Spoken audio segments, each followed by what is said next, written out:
Now, Herb, I don't know how you feel about this, but I find it difficult to praise people that are liable sexual abusers, that have 25 women that have accused him of rape or sexual assault. I take issue and I have trouble praising people that are bad people.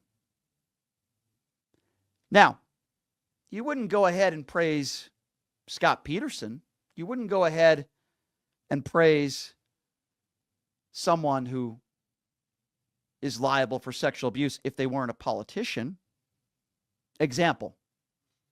Let's just say Scott Peterson worked in a soup kitchen. Would you say, Brian, how come you haven't said nice things about Scott Peterson? Well, Brian, Donald Trump's not a murderer. Scott Peterson is. Donald Trump did some pretty horrible things. His own ex-wife accused him of rape in court documents.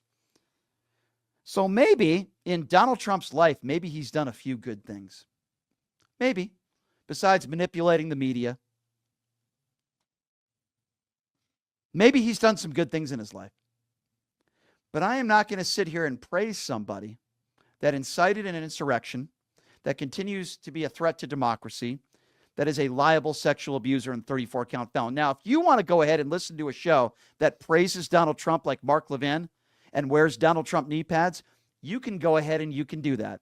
But unlike Mark Levin, I'm willing to call out both sides. And if you listen to that little weasel, Mark Levin, today, he will blame Democrats for why this bill was put together and why it wasn't passed. I guarantee you, he will put maybe he'll put some criticism into Mike Johnson. Why? Because that's the MAGA way of doing things, Donald Trump and Elon Musk. He won't blame Donald Trump or Elon Musk for anything.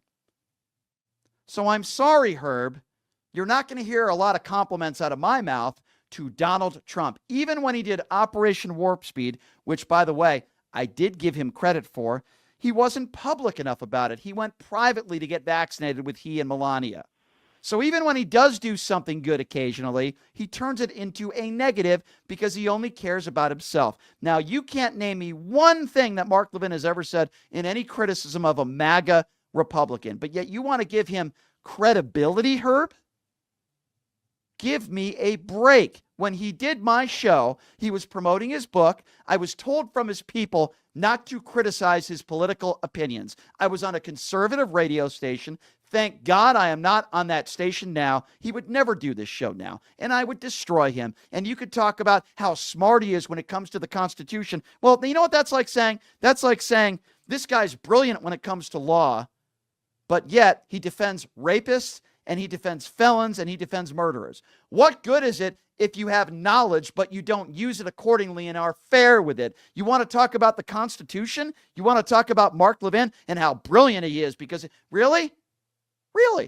What does it say in our Constitution about somebody that lies about an election and incites an election? What does it say in our Constitution about that? What does it say about somebody that refuses to leave office? What does it say about somebody that has dictator tendencies? What does it say about somebody that hires members of their family and enriches them while they are holding public office?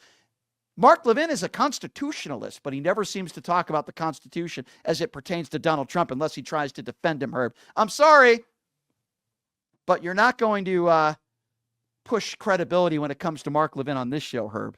I'm sorry, dude. That's just not going to happen, man. Are you going to let me talk, Brian?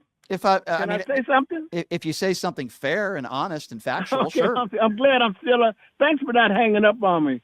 But you know, Brian, if you listen to his show, he criticizes Republicans all the time. Give me an example of him criticizing. I didn't. That's not what I said. He criticizes Republicans all the time. Let me say one more thing. Hold Brian. on. I will let you say one more thing, but I'm going to address what you just said. I didn't say Mark Levin never criticizes Republicans. This is the problem with my frustration with you, Herb. You don't listen. I specifically brought up Donald Trump and MAGA Republicans. Make no mistake about it. The type of Republicans that Mark Levin is criticizing are the same Republicans that Donald Trump is criticizing. Anybody that does not wear the Donald Trump knee pads. We could be talking about a Liz Cheney. We could be talking about an Adam Kinzinger. We could be talking about a Mitt Romney. That doesn't mean you're fair, Herb. Find me one MAGA Republican that Mark Levin has criticized, and then I will listen to you. But you can't, Herb. Go right ahead. Okay, all I'm saying is that you have a technique of when somebody pins you up against a wall, You Donald started Trump has never rambling about a whole bunch of nonsense. You did the same thing to Patrick nonsense. the other day Okay, before yesterday. I'm not I think it interested. was, I'm not and you interested. don't let I'm him- not interested in hearing your grievances. Luckily, you've never pinned me up against a wall, and neither has Donald Trump, even though I'm sure he's done that to plenty of women in his life. I'm not sure how you've pinned me up against a wall when you just, in this entire conversation, were trying to give credibility to Mark Levin, and then I asked you to give me an example of one time Mark Levin has ever criticized Donald Trump, and you couldn't, and somehow you've pinned me against a wall.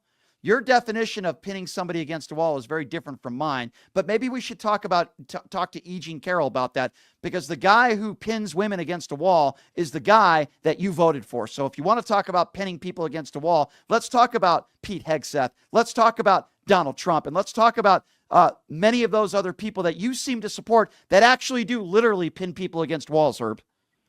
And why would somebody listen to you anyway, Brian? You were wrong about everything. Herb, here's the thing. Why would somebody listen to me?